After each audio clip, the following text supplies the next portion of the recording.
Bonjour à tous, j'espère que vous allez bien. Aujourd'hui, je vous propose une vidéo dans laquelle je vais utiliser le passé composé et l'imparfait. Ce sont deux temps qui sont très utilisés dans une conversation quand on veut raconter une histoire, parler de ce que l'on a fait, de ce que l'on a vu.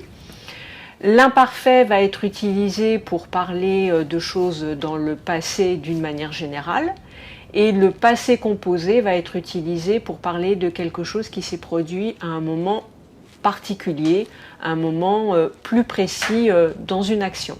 Pour ça, je vais vous raconter mon dernier séjour au Festival d'Avignon, qui est un festival unique en son genre. Et j'avais très envie de vous le présenter, donc c'est l'occasion. J'espère que cette vidéo vous plaira. Si c'est le cas, n'hésitez pas à mettre un petit pouce bleu et à vous abonner à la chaîne pour ne pas manquer les prochaines vidéos. C'est parti! Le Festival d'Avignon est considéré comme le plus grand festival de spectacles au monde, que ce soit par le nombre de créations ou le nombre de spectateurs réunis. Chaque année, plus de 1000 à 1500 spectacles sont proposés sur le mois de juillet. Du théâtre dramatique, du café-théâtre, de la danse, de la musique, de la magie, du cirque, de la poésie, et j'en passe. Il existe depuis 1948 et a été créé par Jean Vilar, qui était un comédien, metteur en scène et directeur de théâtre. À cette époque, le théâtre était réservé à une élite, les places coûtaient cher et les pièces jouées étaient des classiques de la littérature française ou anglaise. Jean Vilar voulait rendre le théâtre plus accessible, plus populaire et voulait sortir le théâtre des salles fermées pour le proposer dans des lieux plus ouverts, comme par exemple la cour du Palais des Papes à Avignon. Dans les années 60, le théâtre a évolué et à l'aube de mai 68, un festival off a vu le jour. C'était un festival non officiel et indépendant. Cette fois, le but était de proposer des pièces moins classiques, plus contestataires et de permettre aux troupes d'artistes indépendants de se produire. Aujourd'hui, on parle du in et du off pour distinguer les deux types de programmation. Alors que la volonté de Jean Vilar était de rendre le théâtre plus populaire, aujourd'hui, le in est considéré comme élitiste. Et je dois avouer que je ne vais voir que des spectacles programmés au off. Dans le off, les spectacles durent entre 1h et 1h20 et sont accessibles pour moins de 20 €.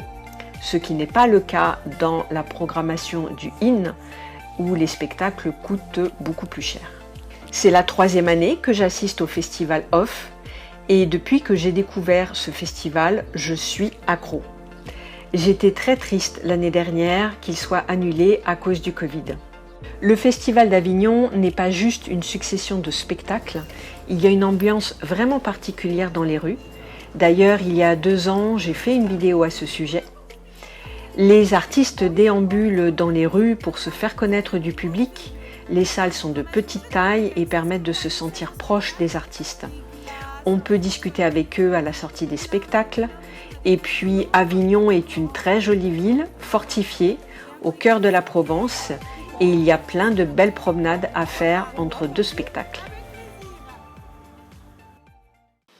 Cette année, pour nous plonger dans l'ambiance du festival à ses débuts, on a visité l'exposition photo d'Agnès Varda au jardin du Rocher des Dômes, qui est juste derrière le Palais des Papes. Agnès Varda, qui est décédée l'année dernière, était une réalisatrice et photographe majeure dans ce qu'on appelle la nouvelle vague du cinéma français dans les années 60. Il y avait une trentaine de photos noir et blanc en grand format qui dévoilaient les coulisses du festival à l'époque. C'était une promenade très agréable dans un jardin paisible avec une vue magnifique sur le très connu pont d'Avignon. Cette année, on a vu 9 spectacles en tout. La plupart du temps, c'était l'après-midi et le soir.